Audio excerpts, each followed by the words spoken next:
A Camorra, originária da região da Campania, na Itália, especificamente da cidade de Nápoles, a Camorra se destaca como uma das organizações criminosas mais antigas e formidáveis do país. Diferente de outras máfias italianas, a Camorra é definida por sua falta de uma hierarquia rígida e estruturada.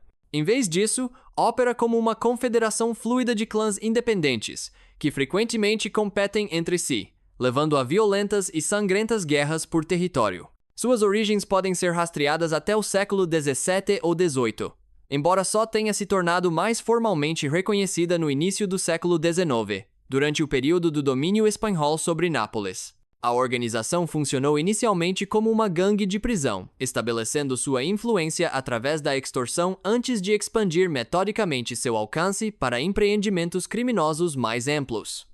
Em meados dos anos 1800, a organização já havia se infiltrado profundamente na sociedade napolitana, exercendo considerável influência sobre a política, a aplicação da lei e os negócios locais. A Camorra é notória por seu extenso envolvimento em uma ampla gama de atividades criminosas, incluindo tráfico de drogas, descarte ilegal de lixo, extorsão, falsificação e contrabando de armas. Um de seus empreendimentos mais distintos e destrutivos é o descarte ilegal de lixo tóxico, uma prática que devastou partes da região da Campania e desencadeou graves crises ambientais e de saúde. A organização foi responsável por um número incalculável de assassinatos, particularmente durante os brutais conflitos internos das décadas de 1970 e 80. Um dos mais infames desses conflitos, conhecido como as Guerras da Camorra, foi uma sangrenta luta entre a Nuova Camorra Organizzata, liderada pelo infame Raffaele Cutolo,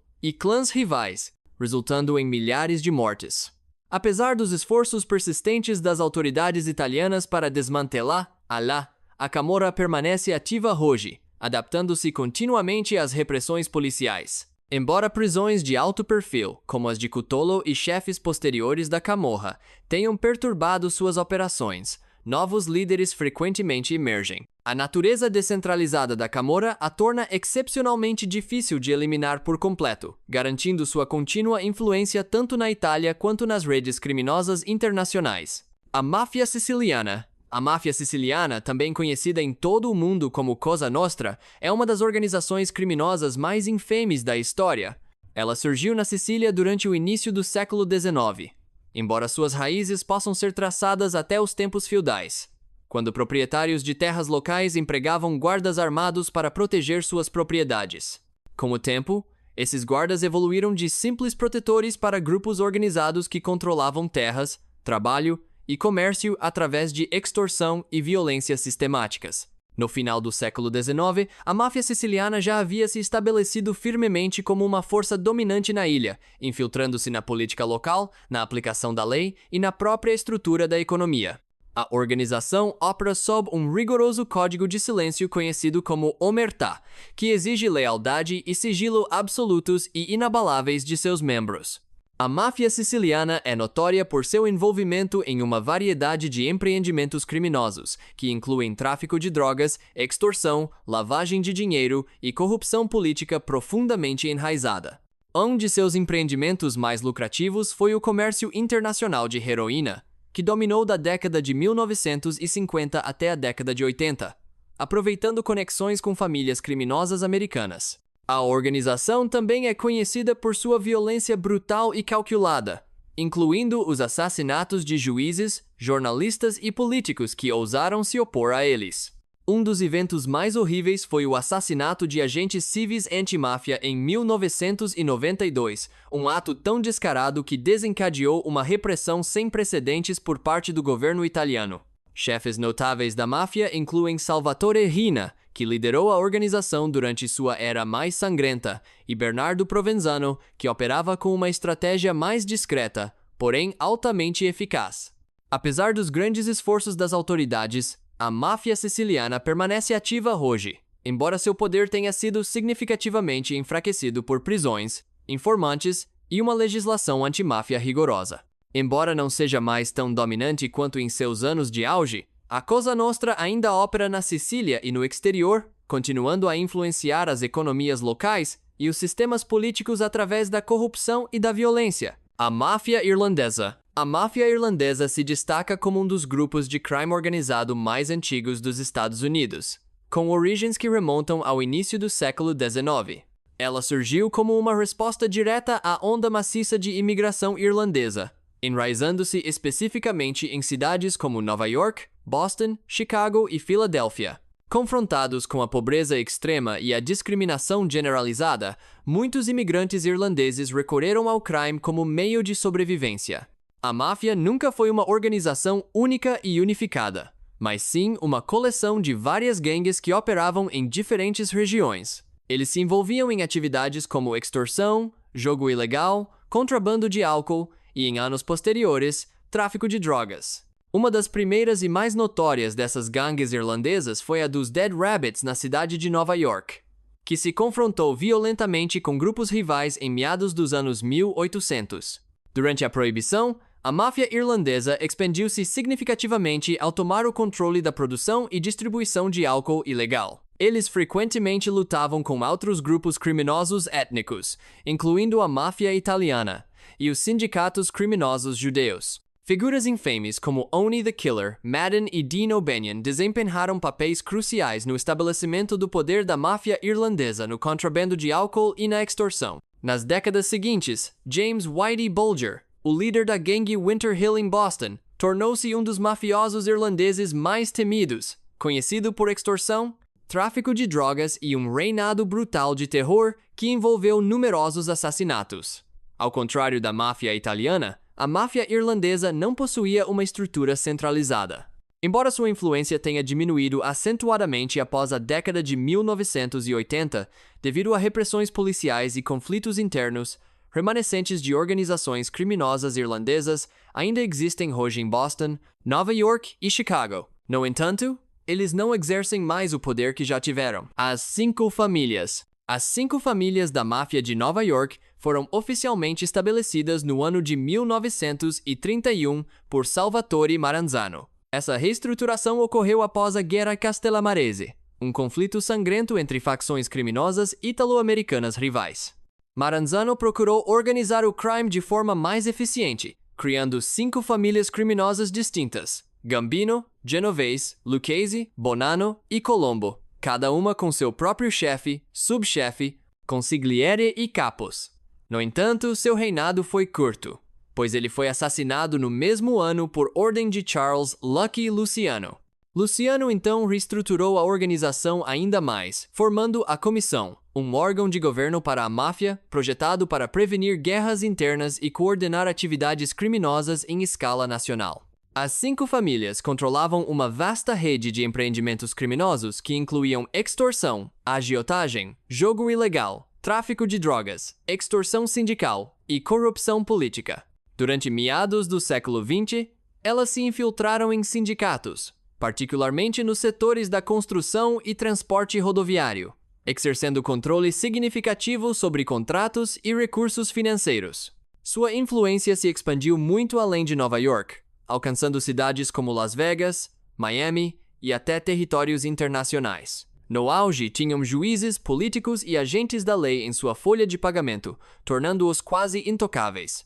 Figuras notáveis dentro das 5 famílias incluem Carlo Gambino, Vito Genovese, Joe Bonanno, John Gotti e Vincent the Chin Gigante. Sua liderança frequentemente resultava em violência brutal, incluindo assassinatos de alto perfil, como o assassinato de Albert Anastasia em 1957 e a execução pública de Paul Castellano em 1985.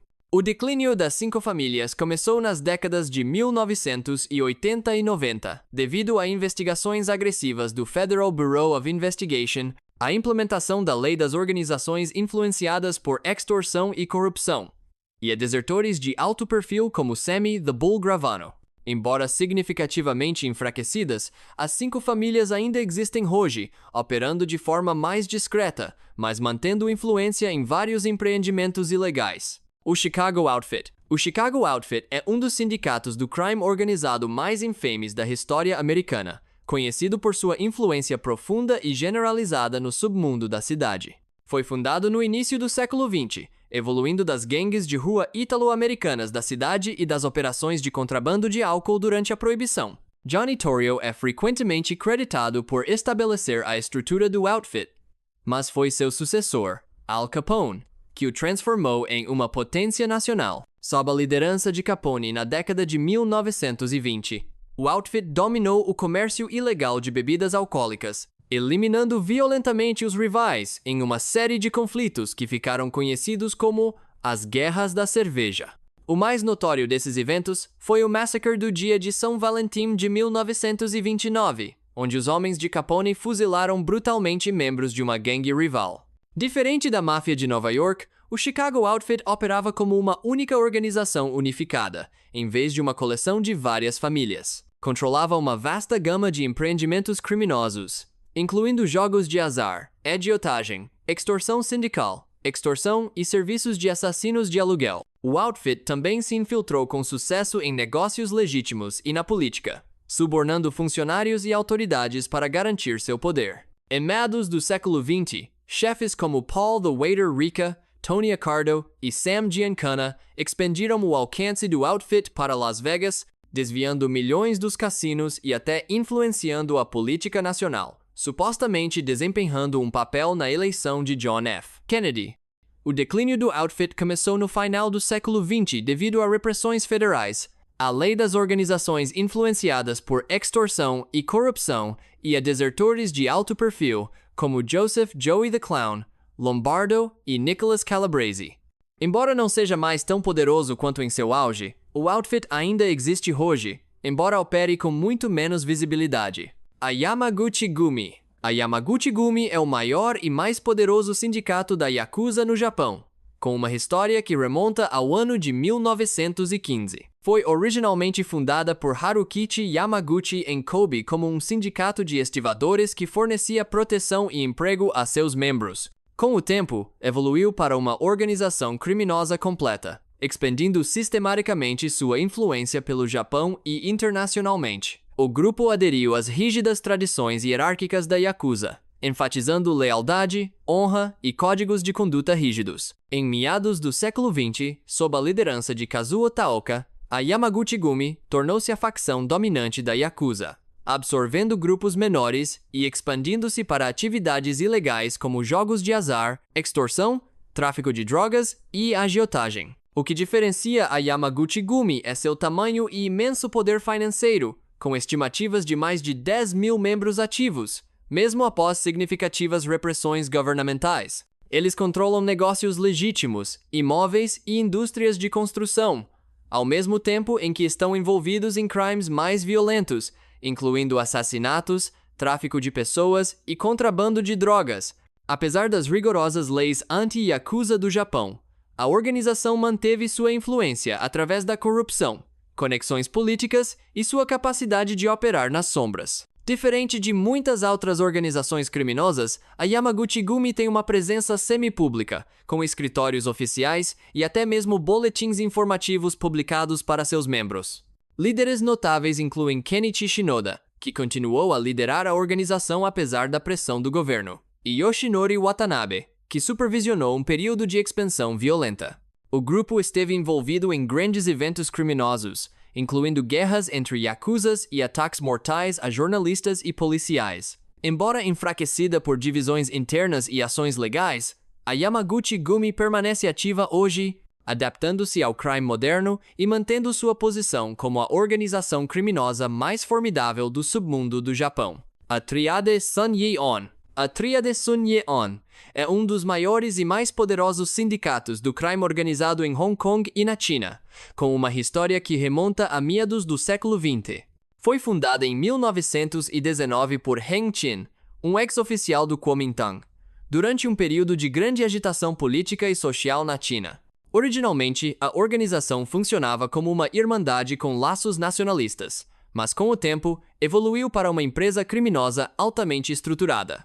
A Tríade tornou-se notória por seu envolvimento em uma ampla gama de atividades ilegais, incluindo tráfico de drogas, extorsão, contrabando de pessoas, lavagem de dinheiro e tráfico de armas. Diferente de outras tríades que operavam principalmente em territórios localizados, a Sun Yee-on expandiu sua influência por Hong Kong, Macau, China continental e internacionalmente, com células operando na Europa, América do Norte e Sudeste Asiático. O que tornou a Sun Yee-on particularmente perigosa foi sua capacidade de se infiltrar em negócios legítimos e manter conexões profundas com funcionários corruptos, permitindo que operasse com um certo grau de impunidade. A tríade era conhecida por seus métodos violentos de aplicação, recorrendo frequentemente a espancamentos brutais, sequestros e assassinatos para manter o controle. Alguns dos crimes mais hediondos atribuídos ao grupo incluem operações de tráfico de pessoas que exploravam mulheres e crianças, bem como redes de distribuição de heroína em grande escala que contribuíram para a epidemia global de drogas. Apesar de múltiplas repressões policiais e esforços para desmantelar suas operações, a tríade permanece ativa hoje, embora de forma muito mais discreta. A Solntseevskaya Bratva. A Solntseevskaya Bratva é uma das organizações criminosas mais poderosas e notórias tanto na Rússia quanto no mundo. Foi fundada no final da década de 1980 no distrito de Solntsevo, em Moscou, durante o colapso da União Soviética, uma época de profunda instabilidade econômica e ausência de lei, que permitiu o florescimento do crime organizado. O grupo foi estabelecido por Sergei Mikhailov, um ex-garçom que se tornou um dos chefes do crime mais temidos da Rússia. Diferente das organizações mafiosas tradicionais com uma estrutura hierárquica rígida, a Solntseevskaya Bratva opera como uma confederação frouxa composta por diferentes grupos, tornando-a mais adaptável e resiliente. A organização é infame por seu envolvimento em tráfico de drogas, contrabando de armas, assassinatos por encomenda, extorsão, lavagem de dinheiro e tráfico de pessoas. Ela também se infiltrou em negócios legítimos, usando-os como fachadas para lavar dinheiro e expandir sua influência. As operações da Solntseevskaya Bratva se estendem muito além da Rússia, com atividades na Europa, nos Estados Unidos, na América Latina e até mesmo na Ásia. Sua capacidade de forjar conexões com funcionários corruptos, empresários e outras empresas criminosas a tornou um dos sindicatos do crime mais influentes do mundo. O que diferencia a Solntseevskaya Bratva é sua extrema crueldade e disposição para usar violência brutal para manter o controle. A organização tem sido associada a assassinatos de alto perfil, métodos de tortura horríveis e operações de fraude em grande escala, que desviaram bilhões de dólares de instituições financeiras. Relatórios sugerem que eles têm laços com figuras influentes na política e na aplicação da lei, o que os protege ainda mais de processos judiciais. Apesar das repressões das autoridades russas e internacionais, a Solntseevskaya Bratva permanece ativa hoje, operando nas sombras enquanto continua a exercer um poderoso controle sobre o submundo do crime global.